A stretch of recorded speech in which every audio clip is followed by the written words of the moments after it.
Hey guys, in today's video I'd like to share with you several tips about how to make your guitar production sound professional, more interesting, more full and exciting. I'm gonna talk about double tracking, guitar layering and other techniques and approaches that I find myself using in my music productions on a daily basis. Okay, let's jump into Logic. You can see that I already pre-recorded a track here. It's a chorus from one of my songs that I want to use as an example.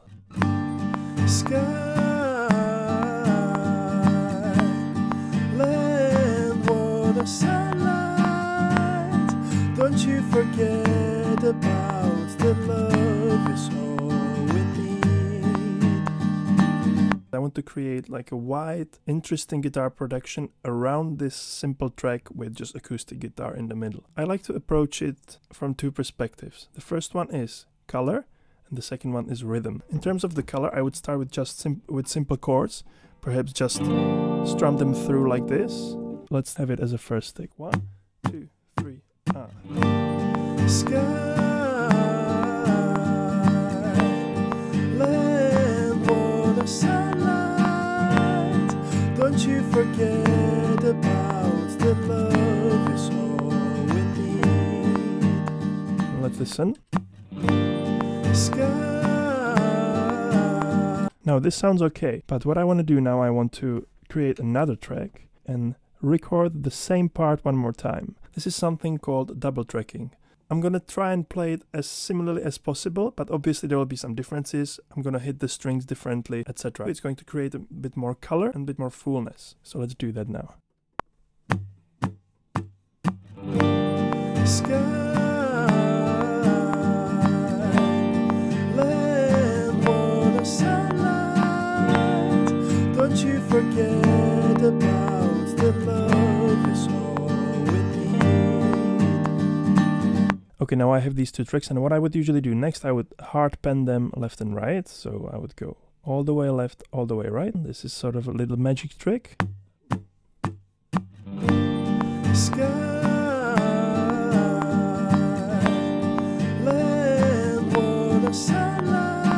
Okay, you can already hear the difference between those two tracks. Create this wide, interesting stereo image. You can also enhance the stereo image by equalizing them differently or perhaps changing some setting on your guitar for each of the takes. Okay, now when I have the color laid down, create a couple more tracks and I'm going to move to a different area of my fretboard. So I played these two chords down here. Now I'm going to go up here and play the same chords in a different position. But rather than just playing the strum, I'm going to change it up a little bit and play an arpeggio.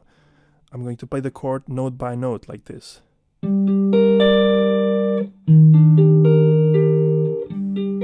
Yeah? So let's go, let's do that.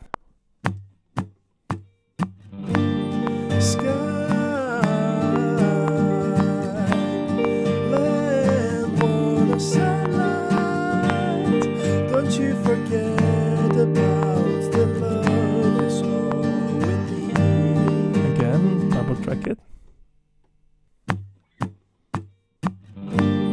Sky, Let's listen. sky, land, water, sunlight, don't you forget about the love is all we need. Awesome. That sounds pretty good, I think, already. It's enhancing the chorus. So let's say I recorded the whole song on acoustic guitar, maybe with some percussion, and I want to make the chorus sound a little bit more exciting. Let's add a couple more layers. So the second approach I mentioned was rhythms. I'm not going to be adding the whole chords anymore. These will be melodic ideas. Again, I can double track it, or I don't have to. And you can also play around with it and maybe not put them all the way to the right or left. Maybe this will be all the way to the right and this just slightly on the sides, and you can play that with the stereo image until it sounds really cool and good for you. So now I'm going to add something rhythmical. So the guitar almost acts like another percussion instrument. Okay, so let's do it. Sky, land, water, sunlight, don't you forget about the love is all we need.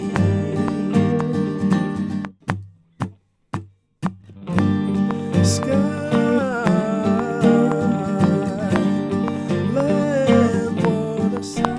listen. Sky, land, water, sunlight. Don't you forget about the love is all we need. Obviously, you can change the sounds of different tracks and add all kinds of effects like delay, reverb, flanger, and all this kind of stuff. I just wanted to keep it clean for now. I'm gonna add one last track. This is usually something I do at the very end of a song, where the chorus repeats and I want to add a little bit of a solo that kind of weaves around the singing melody, sometimes responds to it and is kind of playful. So that would be last layer I'm going to add to this. A simple solo. Not the melody exactly, but something around there, yeah? Sky, land, water, sunlight. Don't you forget about the love is all we need. Okay, it sounds pretty good. Now I would obviously balance everything. Now it might be a little bit overwhelming. The guitar tracks themselves might be a little bit too heavy, too thick. Maybe I'm losing the voice now. Also, I recorded the voice and guitar, acoustic guitar together on one mic, so there's not so much control. I wouldn't do it like that normally, but I just wanted to show you how I approach layering of the electric guitars. And saying that, you can also do this with acoustic guitars, obviously. You can lay electric and acoustic guitars, nylon guitars, ukulele, mandolins, whatever you like, and create acoustic strumming orchestra as you wish. Okay, so let's hear the initial track. Sky, land, water, now with the other tracks. Sky, land, water, sunlight. Don't you forget about the love is all we need. Yeah, and that's it. Okay, let me guys know what you think. I hope this was helpful. I hope you learned something new. If you're new to this channel, I post videos about guitar, songwriting, and home recording. So if you're into that kind of stuff, if you want to create your own records at home, if you're a guitar player, singer-songwriter, these are the topics you can expect here. Thank you guys for watching. Please subscribe, and until next time, keep it funky.